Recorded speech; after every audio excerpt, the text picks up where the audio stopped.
the Constitution of the United States. Preserve, protect, and defend the Constitution of the United States. So help you God. So help me God.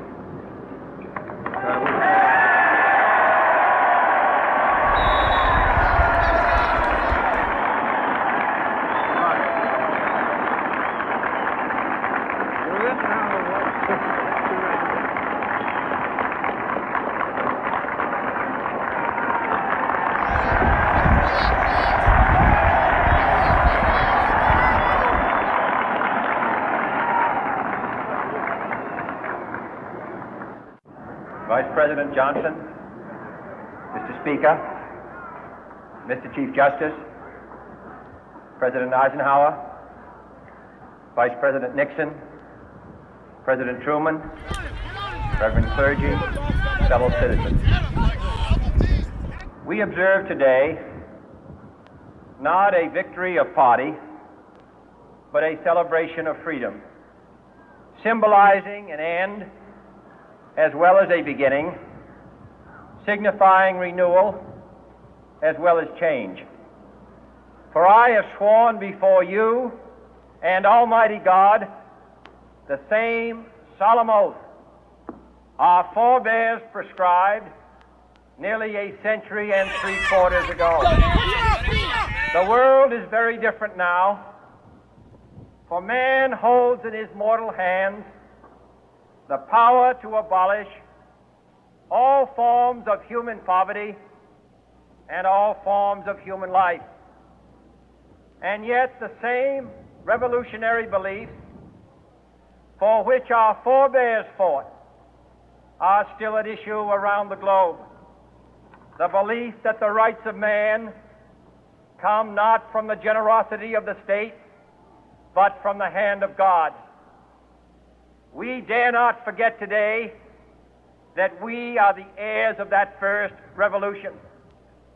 Let the word go forth from this time and place to friend and foe alike that the torch has been passed to a new generation of Americans born in this century, tempered by war, disciplined by a hard and bitter peace, proud of our ancient heritage, and unwilling to witness or permit the slow undoing of those human rights to which this nation has always been committed and to which we are committed today at home and around the world.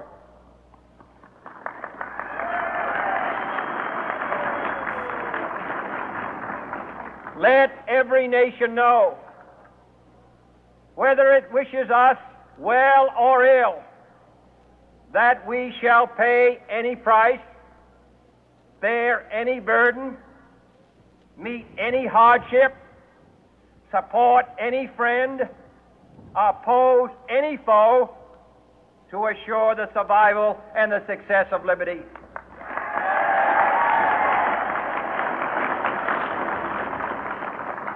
This much we pledge and more. To those old allies whose cultural and spiritual origins we share, we pledge the loyalty of faithful friends. United, there is little we cannot do in a host of cooperative ventures. Divided, there is little we can do, for we dare not meet a powerful challenge at odds and split asunder. To those new states whom we welcome to the ranks of the free, we pledge our word that one form of colonial control shall not have passed away merely to be replaced by a far more iron tyranny. We shall not always expect to find them supporting our view, but we shall always hope to find them strongly supporting their own freedom, and to remember that in the past, those who foolishly sought power by riding the back of the tiger ended up inside.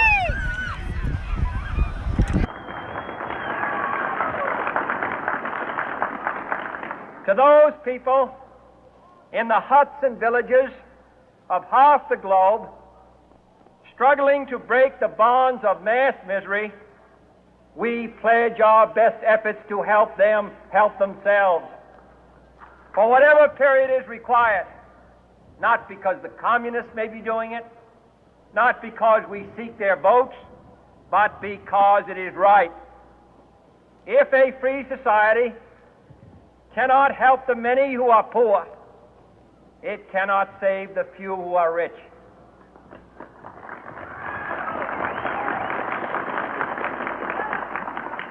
To our sister republics south of our border, we offer a special pledge to convert our good words into good deeds, in a new alliance for progress, to assist free men and free governments in casting off the chains of poverty.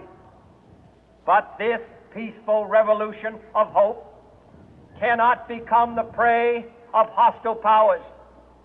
Let all our neighbors know that we shall join with them to oppose aggression or subversion anywhere in the Americas. And let every other power know that this hemisphere intends to remain the master of its own house.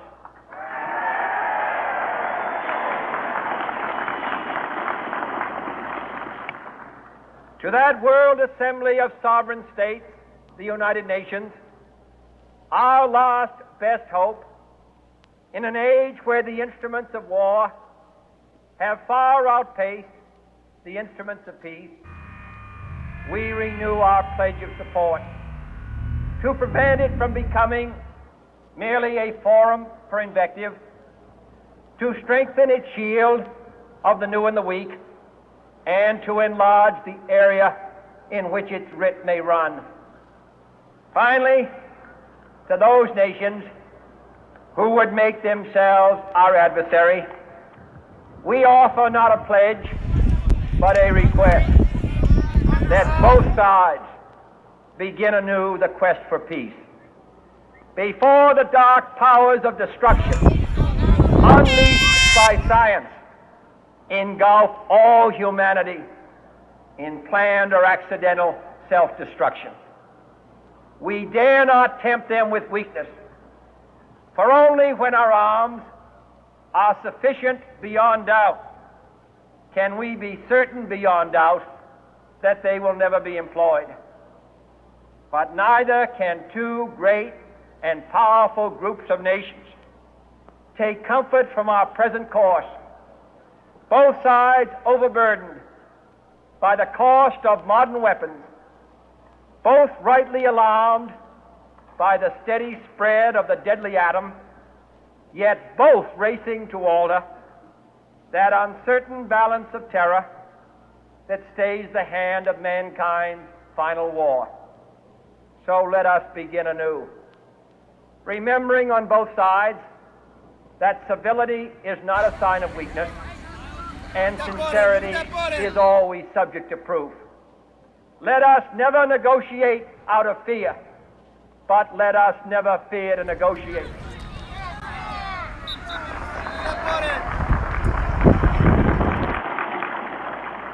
Let both sides explore what problems unite us, instead of belaboring those problems which divide us. Let both sides, for the first time, formulate serious and precise proposals for the inspection and control of arms, and bring the absolute power to destroy other nations under the absolute control of all nations.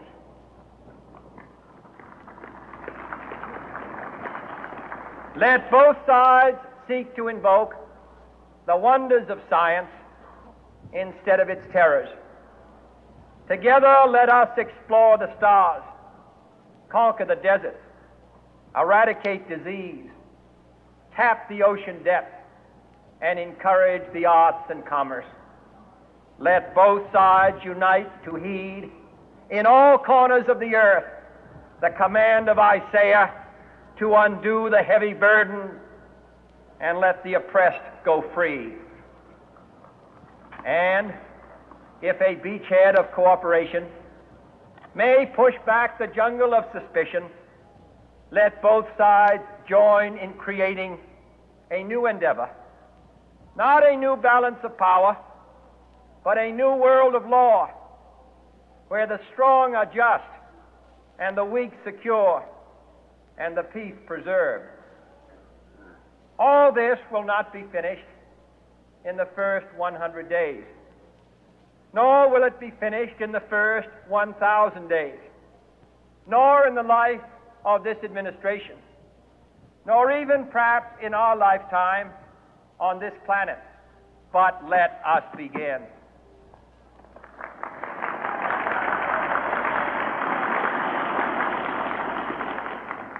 In your hands, my fellow citizens, more than mine, will rest the final success or failure of our course. Since this country was founded, each generation of Americans has been summoned to give testimony to its national loyalty.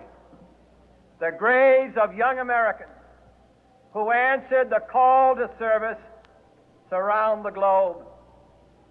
Now the trumpet summons us again, not as a call to bear arms, though arms we need, not as a call to battle, though in battle we are, but a call to bear the burden of a long twilight struggle, year in and year out, rejoicing in hope, patient in tribulation, a struggle against the common enemies of man, tyranny, poverty, disease, and war itself.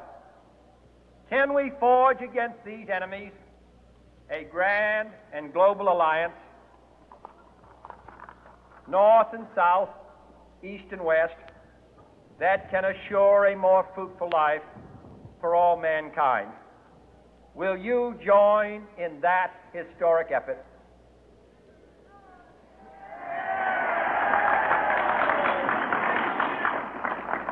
In the long history of the world, only a few generations have been granted the role of defending freedom in its hour of maximum danger.